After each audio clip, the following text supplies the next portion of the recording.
Coach, you're coming off a great weekend, 2 conference wins. What has stood out to you the most through these first 2 victories?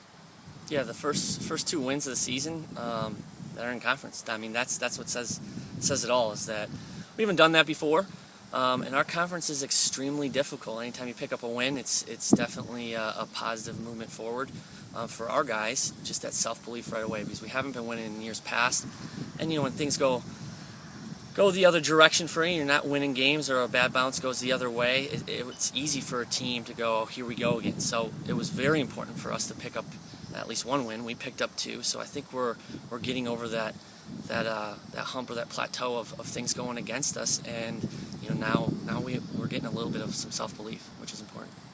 What were the emotions like after the first program win over Southern Indiana on Friday after Chooks' game-winning goal? Yeah, it was a mixture of emotions. I think for our returning players, all the hard work is paying off from the last 2 or 3 years, and a little bit of relief. I think for some of the incoming players, I think there was a relief, so to say, because a lot of them haven't played in a GLVC game before, and we've built it up.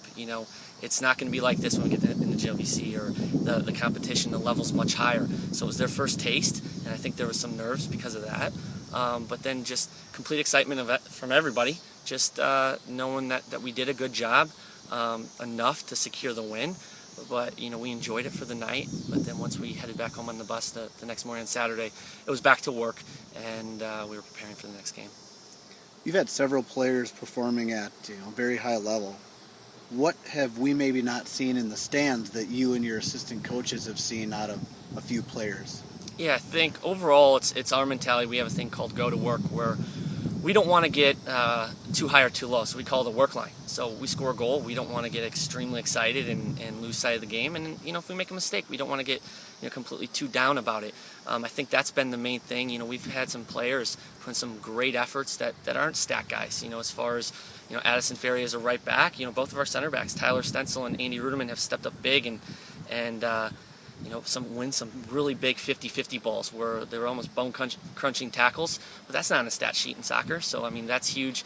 Nikita Fadiv is working his tail off, and then probably the quietest guy is Nico Alonso, who's one of our captains, and he's just been finding seams, defending well, and that doesn't show up on the stat sheet as well, and I think he's been doing a very good job as a team captain, a leader, just by example instead of what shows up on the score sheet. You take on the 9th-ranked Prairie Panthers this weekend. How do you manage the lead up to a game that's so big on Friday night and then turn around and play again on Sunday? Yeah, I think it's easier for us because I think every game in our conference is going to be huge. It doesn't matter if we're playing the number 9 Drury or like a Rockhurst or we're playing a team that's supposed to be lesser in competition. Right now, we're ranked 16 in the conference. Everybody's supposed to be better than us. So as far as building up, we're going to prepare the same way, as far as practice-wise, mentality. But, it's going to be a big event. It's Friday night. It's at home. That should be fun for our guys. I think it'll be easy to get up for and get really excited.